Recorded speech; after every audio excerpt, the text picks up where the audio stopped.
So, Friday night, right? I was planning on having a good night with my family. Maybe seeing a movie, going to dinner or something, I don't know. When all of a sudden I get a phone call from Milo, which was pretty cool. Milo's a good guy, I like him. He asked me if he could come over. I went to Luke's house to go build a puzzle. Which is what we normally do on a Friday night, so I said sure. He came over, we were hanging out, I hadn't got to the puzzle yet. And all of a sudden I get a phone call from Austin. So Luke texts me. And I ignored it, obviously, because I don't like Austin. He pretty much begs me to come over to his house. He said, we're gonna go clubbing, man. We're gonna go hit all the clubs, and of course I'm there. Are you kidding me? He irks me. So 10 minutes later, Austin comes in. Oh, hey Austin, my phone was on the charger, like I didn't get your phone call, whatever. So I show up and Milo's there. Yeah, you know, I still was excited. Immediately me and Milo's moods just changed, like we weren't happy he was there, and I think he could tell. So we're all hanging out, and I hear this weird sound. It's not a bang, but it might have been a wham. Like a big clap. A knock, like a clamp type of sound. It was a little freaky, but we played it off as just a coincidence. Good game. Yeah.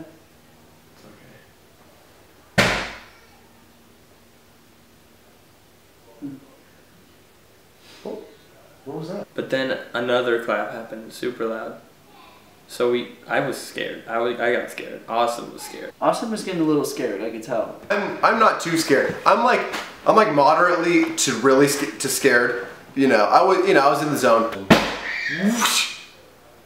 What was that? I don't know. And then when a third clap happened, and we made Luke go check it out. I would say out of everyone, I'm the least scared, but I suggested that Luke go anyway because it was his house. You know, no man looks for a ghost in another man's house. It's kind of protocol. Oh. Can you go check that out? It's terrifying. Can you go look at that? Okay. And so I said, okay, like I'll go check it out. So I went into my room. Luke went to check it out, and my phone rang. Milo, I got a call or something, and so he left. Don't know where he went. So I was there alone. Alright, first of all, it wasn't a good day. I was at a rehearsal. We were like halfway through it, and it was a quinceañera rehearsal, and I'm there, and I realized this whole time I thought it was for me, but it's not. Quinceañeras are for 15-year-old girls. Here I am, I'm there, I'm 18. So, you know, the whole time I was thinking it was for me, and so I get really bummed out, cry. I wasn't scared. Was I frightened? Well, perhaps, but scared, no. First thing I think about is I'm gonna go to Luke's house because, you know, I want to talk to him about it. This is like upsetting because he's a great listener. Because Brindon always wants to tell me like all of his problems, which I can't relate to. There's something wrong with him. Suddenly, Brindon I think he might have kicked the door in. I walk into the door. He barged into the house like he owned the place, and I kept my traditional even head. Freaks out. I said, you know, what's up, man? What's going on? Oh, hey, hey, what's up? Oh my, what's up, dude? But he was very suspicious. I asked him where he was, and he said nothing. He said the word nothing. I said, where were you? He said nothing. Suspicious. My mom, she called me because there was, apparently the previous owner of Luke's house was like a serial murderer or something like that killed blonde people with, like, blonde people over 6 foot.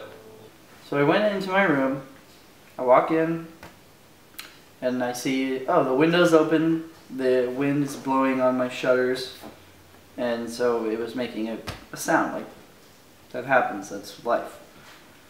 So I'm gonna walk back out and say, hey, tell my bros what happened.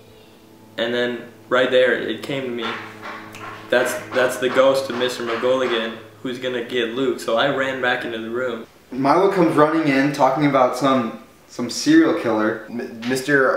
McGonagall or something? McGulligan. I knew it was something. He tells me the story about Mr. McGulligan and how he feeds on blondes that are over 6 feet tall. Guys, apparently a few years ago, the previous owner of this house was a serial murderer. And when I see my pillowcase, white pillowcase, and I think, oh my god, what an opportunity. What? Yeah.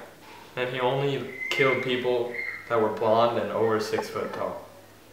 Wait. That means Luke. It's just me, guys!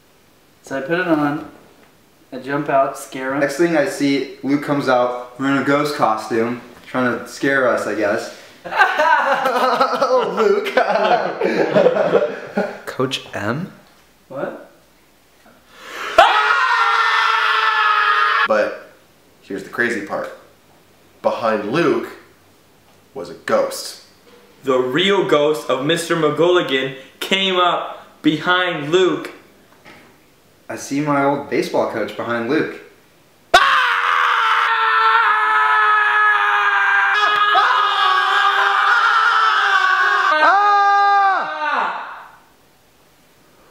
Holy sh**! And then next thing I know, Luke and Austin are freaking out, hugging and screaming, and Milo's passed out on the ground with his freaking shirt off. And I think Milo fainted. Milo passed out. And then I went black. And when he finally came to, he was insistent upon taking his shirt off. I don't get it. I don't get it either. He said I need it. And he took his shirt off. And I woke up with my shirt off on Luke's couch, and everyone was staring at me. Milo, get up. Milo, stop. Keep your shirt on. Milo, stop. I need it. Milo, stop. Keep your shirt on, man. Oh, I need Milo, it. stop. It turns out that the ghost was a good guy. He just couldn't fly away because one of his wings was broken. He had a broken, something up here, had a shoulder problem. And then we took him out to the field down the street and we let him go. And I haven't heard from him since. I'm hoping to get a postcard soon or something.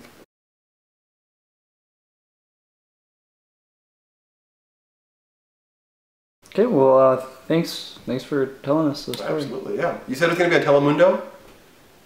This was going to air on Telemundo? It might. I have a DVR, so we're good. Okay. Series recording. Okay. Los Costos.